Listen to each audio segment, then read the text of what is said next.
Hello दोस्तों, नमस्कार। मैं आज आपको जीटीएस जो इंडियन पोस्टल डिपार्टमेंट के अंदर जो पोस्ट होती है उसके बारे में बताने वाला हूँ।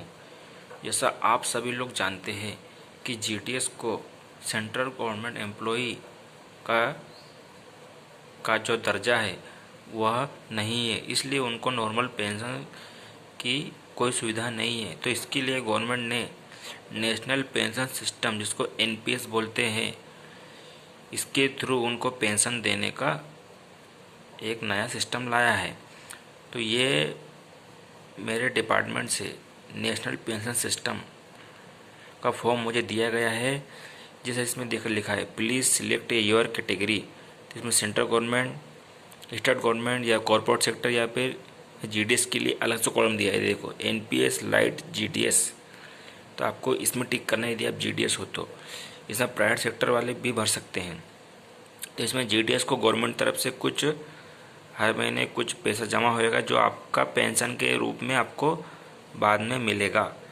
तो इसमें दोस्तों ये मेरे पास ये 12-13 पन्नों का ये पूरा फॉर्म है। आपको ये पूरा भरना पड़ता है। आपको अपना डिटेल, अपने पूरा जो डिटेल है, आपका जो पर्सनल डिटेल है, सब भरना पड़ता है। आईडी कार्ड, प्रूफ, एड्रेस, फिर आपका जो नॉमिनी है, यदि आपको कुछ हो गया तो उसका नॉमिनी का डिटेल भरना पड़ता है।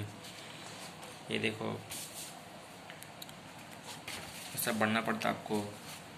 फिर ये सब भरना पड़ता है, ये पेंशन और ये सब ये फॉर्म है 2-3 मेरे पास, ये मेरे पास सारे फॉर्म है। फिर ये डिक्लेरेशन भरना पड़ता है, declaration of employer, declaration of subscriber. और ये जीडीएस की ये application to NPS lite subscriber थी। एनपीएस लाइट सब्सक्राइबर मतलब ये जीडीएस के लिए अलग से डिक्लेरेशन आते हैं इसमें। फिर ये पूरा इंस्ट्रक्शन है कि फॉर्म कैसे भरना है। फॉर्म में कुछ गलती नहीं होना, नहीं तो आपका फॉर्म दोस्तों रिजेक्ट हो जाएगा। फिर ये आप किस परसेंटेज के हिसाब से आपको किस ईयर के हिसाब से आपको ये पैसा का अलॉटमेंट होएगा, ये दोस्तों इस दिया हुआ है। फिर ये आपका नॉमिनी का है, ये यदि मेरा कुछ हो गया तो मेरा नॉमिनी कौन होएगा। ये विटनेस का आपको सिग्नेचर करवाना पड़ता है। ये भी वही है, उसी तरह का एक लेटर है।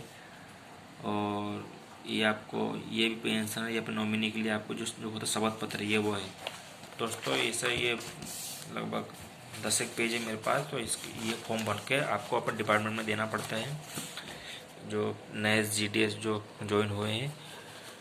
तो गवर्नमेंट ने कुछ तो सोचा है कि तो ये आप जीडीएस के लिए भी कुछ पेंशन सिस्टम की व्यवस्था की जाए। इसके बारे में मुझे अभी ज़्यादा जानकारी नहीं है कि इसमें पैसे का क्या हिसाब है, कि ये अपने अकाउंट से कटेगा या फिर गवर्नमेंट कुछ पैसा डालेगी अपने अकाउंट में।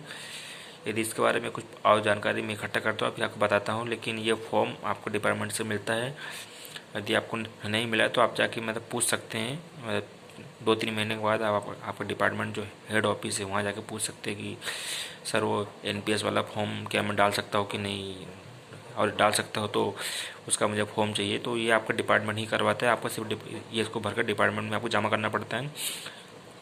और दोस्तों इस फॉर्म को आपको बिल्कुल सही तरीके से भरना पड़ता है, नहीं तो दोस्तों ये आपका रिजेक्ट हो जाता है। बहुत सारे लोगों का फॉर्म रिजेक्ट हो जाता है, इसलिए आप इसको बिल्कुल सही तरीके से भरिए।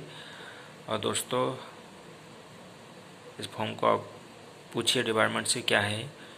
और यदि आपका कोई जानकार है तो वो आप एनपीएस के बारे में मुझसे पूछ सकते हैं। आप किसी को जानते हो कि सर एनपीएस सिस्टम में क्या क्या है। मुझे फ़िलहाल आइडिया नहीं है, बस मुझे फॉर्म दिया गया है तो थोड़ा बहुत आइडिया है, तो मैं आपको बता रहा हूँ। तो दोस्तों धन्यवाद। मेरे चैनल को आप सब्सक्राइब करें। मैं और भी जीडीएस से रिलेटेड जो भी डिटेल्स है आपके सामने लाते रहूँगा।